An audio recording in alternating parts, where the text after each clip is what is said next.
Anatomy lab में आप सभी का स्वागत है। आज हम बात करने वाले हैं कि हार्ट एक बैग में क्यों बंद होता है। और असल में यह बैग मतलब तुम्हारे चेस्ट के अंदर वाला बैग है जिसे हम पेरिकार्डियम कहते हैं। और हम पेरिकार्डियम खोलने वाले हैं ताकि हम उसको ऊपर खींचें और देखें कि आखिर ये असलियत में कैसा लगता है। और सच बताऊं तो ये बिल्कुल ऐसा होगा जैसे क्रिसमस प्रेजेंट खोलना, बट वैलेंटाइन के टाइम पे। और हमें बात करनी होगी कि यह पेरिकार्डियल सैक इतना इंपॉर्टेंट क्यों है और अगर इसमें कुछ गड़बड़ हो तो क्या होगा। ठीक है, फिर वीडियो शुरू करते हैं। अपनी कमर सीधी करो और बेड के सहारे से उठो।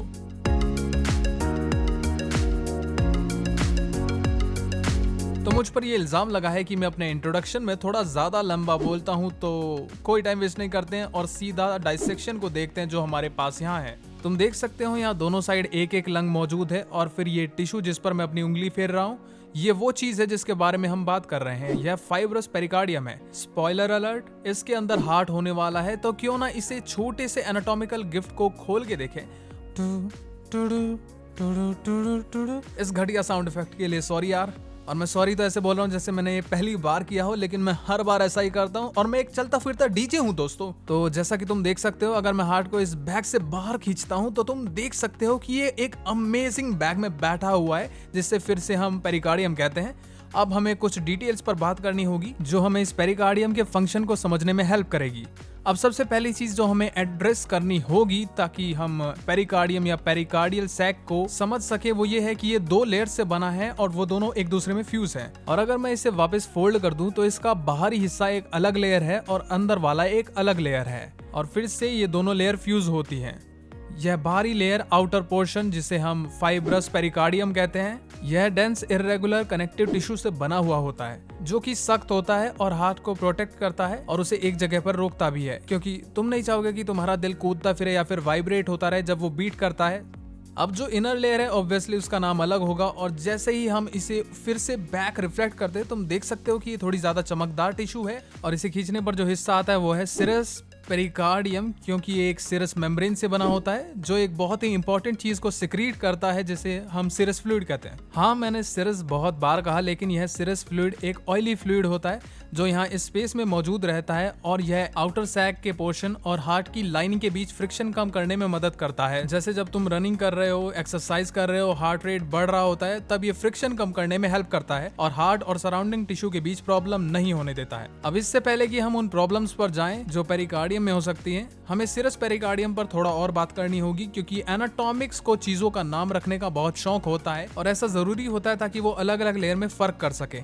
अब याद रखना, सिरस पेरिकार्डियम यहाँ फाइब्रस पेरिकार्डियम से जुड़ा होता है, लेकिन यह सिरस पेरिकार्डियम जो हार्ट की आउटर लेयर होती है ना, उससे भी अटैच होता है और ये इस जगह से हार्ट के टिश्यू के साथ जुड़कर एक ही हो जाता है। अब जाहिर है कि एनाटॉमिक्स ने सोचा कि हमें हार्ट वाले हिस्से और फाइब्रस पेरिकार्डियम वाले हिस्से को अलग अलग नाम देना चाहिए। अब जो पार्ट फाइब्रस पेरिकार्डियम की अंदरूनी लाइनिंग पर है उसे हम पैराइटल पेरिकार्डियम कहते हैं और ये सिरस पेरिकार्डियम का ही एक छोटा हिस्सा है और पैराइटल का मतलब होता है वॉल, और वो वाला पार्ट जो हार्ट से जुड़ा हुआ होता है और उसमें एकदम मिल जाता है उसे विसरल पेरिकार्डियम कहते हैं, क्योंकि विसरल का मतलब होता है इंटरनल ऑर्गन्स। तो सच में जिस चीज से फ्रिक्शन कम हो रहा होता है वह पैराइटल पेरिकार्डियम और विसरल पेरिकार्डियम के बीच का सिरस फ्लूइड की ये पतली लेयर होती है। तो मैं जानता हूँ कि तुम्हें लग रहा है कि एनाटॉमी कितनी ऑसम है, लेकिन क्या हो अगर इस सैक में कोई प्रॉब्लम हो जाए और ये फूल जाए? इसका कारण क्या हो सकता है? क्या ये सीरियस है और क्या हम इसे ठीक कर सकते हैं? तो बहुत से लोगों ने शायद इस डिसऑर्डर का नाम सुना होगा, इसे पेरिकार्डिटिस कहते हैं और आइटिस का मतलब होता है इन्फ्लेमेशन। और अगर ये सैक फूल जाए या इन्फ्लेम हो जाए तो तुम खुद तुक्का लगा सकते हो कि किसी को चेस्ट पेन हो सकता है। अब यह लोगों के लिए बहुत डरावना हो सकता है, क्योंकि जब भी लोग चेस्ट पेन के बारे में सोचते हैं तो सबसे पहले हार्ट अटैक का ख्याल आता है, लेकिन कुछ ऐसे फैक्टर्स हैं जिनकी हेल्प से हम यह फर्क बता सकते हैं कि यह दर्द पेरिकार्डिटिस का है या फिर मायोकार्डियल इन्फ्रेक्शन का, जो कि एक फैंसी नाम दिया गया है हार्ट अटैक को। अब पेरिकार्डिटिस में जो चेस्ट पेन होता है वो आमतौर पर एक शार्प पेन होता है जो अचानक से शुरू होता है और इसमें एकदम से एक तेज झटका सा फील होता है।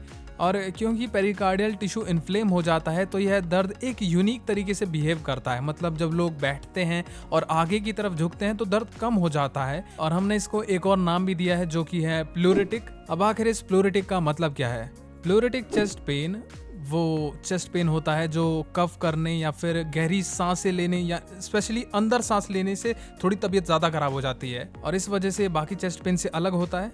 एक और चीज जो होगी, अगर तुम डॉक्टर के पास जाओगे, जो कि हम यूजुअली रिकमेंड करते हैं चेस्ट पेन के केस में, और वो स्टेथोस्कोप से तुम्हारी दिल की धड़कन को सुनेंगे, और अक्सर एक चीज सुनाई देती है जिसे पेरिकार्डियल फ्रिक्शन रब कहते हैं, और ये इस वजह से होता है क्योंकि पेरिकार्डियल सैक पे इन्फ्लेमेशन हो जाती है और फ्रिक्शन बढ़ जाता है, जो कि नहीं होना चाहिए, और तुम्हें एक रबिंग या स्पेसिफिक टाइप का हार्ट साउंड सुनाई देता है पेरिकार्डिटिस के साथ। अब एक और चीज जो इस सिचुएशन में होने वाली है वो ये है कि पेशेंट को टेस्ट मिलेगा जिसे EKG या ECG कहते हैं, जो इलेक्ट्रोकार्डियोग्राम की शॉर्ट फॉर्म है, और कुछ स्पेसिफिक हार्ट कंडीशन के स्पेसिफिक फीचर्स होते हैं जो ECG पे दिखाई दे सकते हैं, और पेरिकार्डिटिस उन्हीं कंडीशन में से एक है जिसमें कुछ यूनिक फीचर दिख सकते हैं जो कि एक क्लिनिशियल आइडेंटिफाई कर सकता है उस इलेक्ट्रोकार्डियोग्राम पे। अब इन सब चीजों के ऊपर एक इम्पॉर्टेंट बात जो हमें मेंशन करनी चाहिए वो ये है कि कुछ लोग डेवलप कर सकते हैं एक चीज जिसे पेरिकार्डियल इफ्यूजन कहते हैं। अब याद करो कि इस स्पेस के अंदर एक थोड़ा सा सीरस फ्लूइड होता है जो हार्ट और सराउंडिंग टिश्यू के बीच फ्रिक्शन रिड्यूस करता है,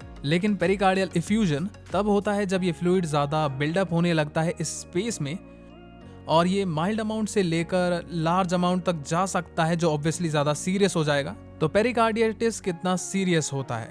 अच्छी बात यह है कि ज्यादातर पेशेंट ठीक हो जाते हैं और घर पर ही ट्रीटमेंट मिल सकता है टाइम, रेस्ट और सपोर्टिव थेरेपीज के साथ, क्योंकि ज्यादातर केसेस में पेरिकार्डिटिस वायरस की वजह से होता है या फिर इसके पीछे आइडियोपैथिक वजह होती है, जो बेसिकली एक फैंसी तरीका है कहने का कि डॉक्टर को पता नहीं होता कि एग्जैक्ट कॉज क्या है, और अगर पेशेंट स्टेबल है तो घर पर ट्रीटमेंट कर सकते हैं। लेकिन अगर पेशेंट को हॉस्पिटल ले जाना पड़ा तो उसका रीजन हो सकता है कि कोई दूसरी कंडीशन जो इसे और ज्यादा बढ़ा रही हो, या फिर एक लार्ज पेरिकार्डियल इफ्यूजन यानी हार्ट के आसपास फ्लूइड ज्यादा जमा हो जाना, या फिर कोई हाई फीवर हो सकता है। जैसा मैंने पहले बताया, ट्रीटमेंट बेसिकली रेस्ट और सपोर्टिव थेरेपीज का होता है।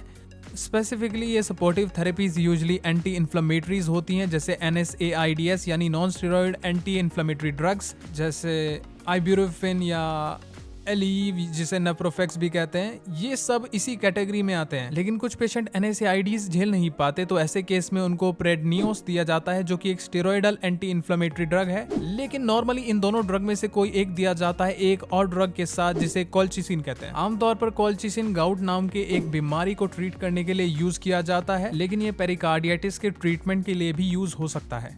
पेशेंट इन ड्रग्स को लंबे समय तक ले सकते हैं और रेस्ट करते हैं, और यूजुअली सपोर्टिव थेरेपी से बेटर हो जाते हैं। अब जब हमने पेरिकार्डिटिस को प्रॉपर्ली कवर कर लिया है तो एक और चीज करते हैं बस कंफर्मेशन के लिए। ये देखो कितना कूल लग रहा है, ऑसम।